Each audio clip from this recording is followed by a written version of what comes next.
Hi, I'm Deborah from South Essex Slings. This video is going to show you a back carry with the Ergobaby Omni Deluxe. This will also work the same with the Omni Dream or Beeeze as well. They're very similar carriers.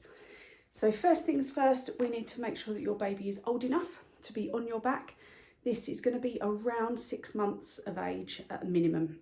We want babies to be able to support themselves sitting before they go on your back in a buckle carrier.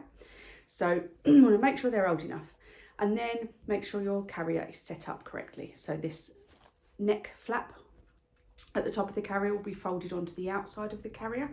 If you've got a bigger child that needs a little bit more support across the top of their shoulders, you may need to fold that up. But most babies are going to be with this folded down. You want to make sure that your sliders are on the outside setting for parent facing, and you want to make sure that the Velcro tabs in the waistband are at the right width to support your baby's thighs properly. Get your waistband on. I'm going to show you a hip scoot method. So we're going to get the waistband on with the carrier at the front of your body. And then you can find your child. So this is a sort of small toddler sized doll. We're going to sit baby in the carrier very similarly to how you would on the front. So you want their bottom down into the panel of that fabric, not sat right on top of that waistband. You're aiming for that kind of label in that carrier with their bottom. Bring the carrier up and over their back, and you'll see that their bum is slightly overhanging the top edge of the waistband. That's exactly where we want it to be. If it's sat right on top of that waistband, it's not very comfortable for them, not very comfortable for you, and it doesn't help to get them in that nice squat position that we want them in. So we'll get that carrier up and over the child. I'm going to get your shoulder straps, hold them securely, and we're going to bring those shoulder straps in front of baby.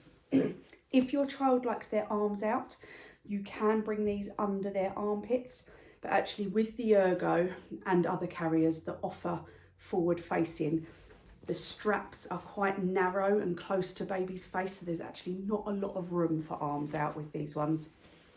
Bring those straps round the front of baby. We're going to hold them quite close to your child so that we are making sure they're nice and secure. I am going to go to my right hand side. If you prefer to go to your left hand side, then just do the opposite of what I'm doing. So my right hand is going to come in the middle of these two straps. You don't want to come in from the side. You want to come in from the middle of the two straps and bring your arm kind of through the front. And I'm going to bring my hand back and hold those straps with my right hand. So my right arm is holding both straps and my right elbow is through the front of that strap. We're going to start sliding baby round to the back. So I can support the waistband with one hand if I like.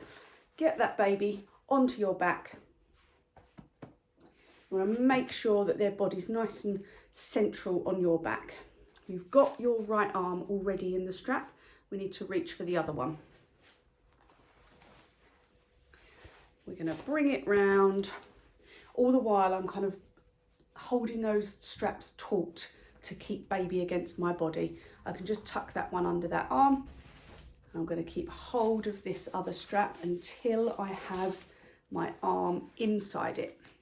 And then still holding those straps, clip that chest strap together.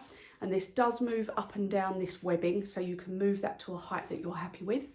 And then holding all of that slack, we're going to bring it round towards the buckle, and then we pull forwards to tighten. Slack towards the buckle, pull forwards to tighten.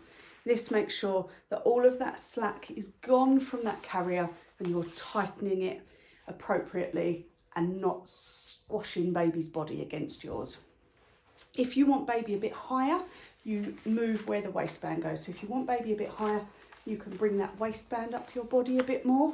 It's entirely up to you. Some people prefer to wear low, some people like to wear high. There's no right or wrong. To check your baby is safe, you can buy sling mirrors that attach to the carrier that you can check on baby with, or you can use your phone in selfie mode. That works quite well, or any mirror car window, shop window that you're walking past, you can just check on your child. We want to make sure that their airways are clear all the time. We want to make sure that their head is out of the top of the carrier so that they're able to breathe and move their head freely. And we want to make sure that their bodies are nice and snug against ours. With your child, their arms, you want to be ideally out of the sides rather than trapped down under those straps. And if you've got a child that's kind of older than 6 months, they can usually swap their arms around and move them where they want to. Once you're ready to get baby back down, you can reverse what we did. So we can unclip the chest strap and we can loosen off the left shoulder strap. Get your left arm out of it. Again, we're not going to let go of this because nothing's secure yet. With my left hand, I'm going to hold that strap. I'm going to pass it behind my neck to my right hand. My right hand is going to hold both straps. I'm then going to come back to that waistband and start pulling baby back round to the front. Once I've got my hands on baby, I can let go of the straps and get them out. If you have any questions at all regarding this carrier, any other carrier, or your comfort or baby safety, please reach out. I'm always happy to help.